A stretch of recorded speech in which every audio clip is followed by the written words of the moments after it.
ఇదే మరి ఇప్పుడు నెక్స్ట్ మళ్ళీ ఒక డైరెక్టర్ కింద ఒక పెద్ద ప్రొడక్షన్ నుంచి రాబోతున్నారని చెప్పి తెలిసింది. సో మరి ఏంటి అది ఎలా వచ్చింది, ఎంతవరకు జరుగుతుంది, ఎలా ఉన్నాయి works?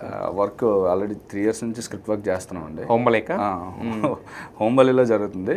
So maybe with in ఒక ఈ మంత్ ఎండింగ్ కల్లా ఒక ఫైనలైజ్ అయ్యి ఒకటి క్లారిటీగా. అంటే మనకు హోమ్లే అనగానే నెక్స్ట్ ఇమీడియట్గా గుర్తొచ్చే పేరు ప్రశాంత్ నీల్. ఎందుకంటే ఆయన చేసిన KGF దాంట్లోనే, సలార్ దాంట్లోనే.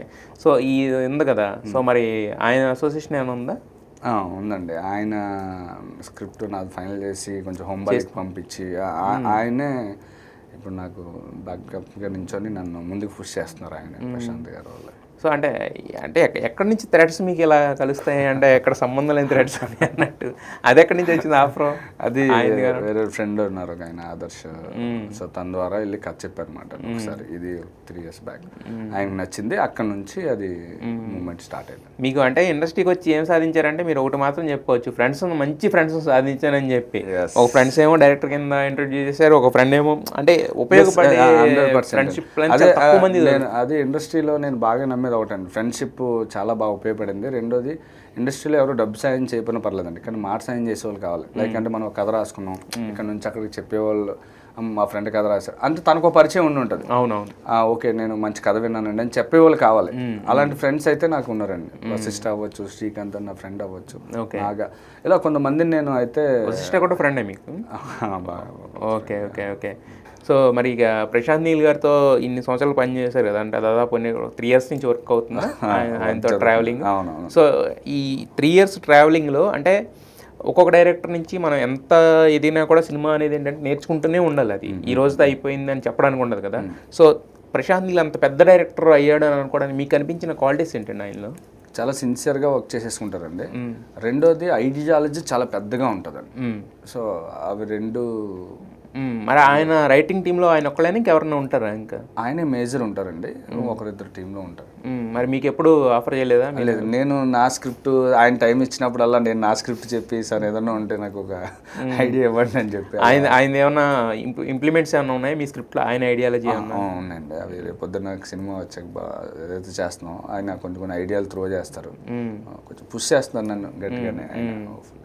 అంటే అంత పెద్ద డైరెక్టర్ మనకి అంటే మనకి టైం ఇచ్చి మనల్ని వినడం, అంటే మనం రికమెండ్ చేయడం, అది కూడా అది లిటరలీ మన అదృష్టం అనుకునే నేను అనుకున్నాను. అదృష్టం. రెండోది ఏంటంటే టాలెంట్ లేకపోతే ఎవరు చేయరు కదండి. అదేలేండి, బట్ అంటే మనం అంటే నేను దీని చిన్న ఎడ్జ్ అదృష్టం మాట ఎందుకంటే కరెక్ట్ టైంలో కరెక్ట్ మనుషులు అనేది టాలెంట్తో పాటు అది నేను లైక్ మేబీ మనకి అదే చిన్న ఆ టైం అంటారు కదా, ఇప్పుడు ఎంత టాలెంట్ ఉన్నా అవగింజ అంత అదృష్టం ఉండాలని చెప్పి.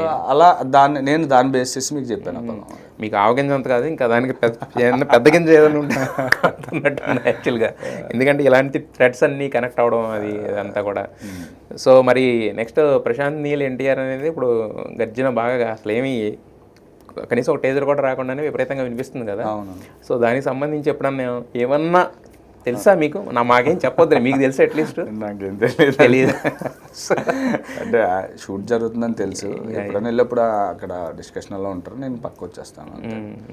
బట్ అంటే సలార్ KGF తర్వాత వస్తుంది కాబట్టి, అది దేవరా తర్వాత ఈయన ఉన్నారు కాబట్టి, లైక్ అంటే ఈ ట్రావెలింగ్లో ఆయనతో అర్థమైంది ఏంటంటే ప్రశాంత్ గారి ఆలోచన అనేది ఇంకా అది వేరే స్థాయిలో అందుతుంది.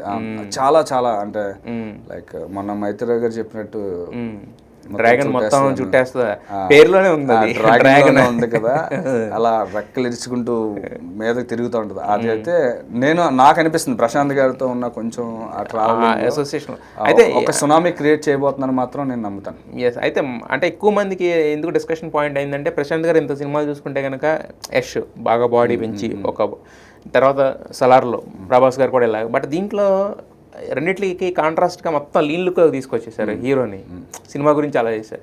సో అది అందరికీ ఇంట్రెస్టింగ్ పాయింట్. అదే ఇంట్రెస్టింగ్ కదండి, అంటే అదే ఏదో మ్యాజిక్ చేయబోతున్నారు ఇద్దరు అని అర్థం అవుతుంది కదండి. ఆ లీన్గా అయ్యి అలా ఆయన ఎంత పవర్ఫుల్గా ఉండబోతున్నారు అనేది అర్థం అవుతుంది నాకు కూడా, మీరు అన్నట్టు ఆ లీన్ లుక్లో చూసాక. మీకు ఏదో తెలిసి ఉంటుంది కానీ బట్ చెప్పకూడదని చెప్పట్లేదని నాకు అర్థమవుతుంది.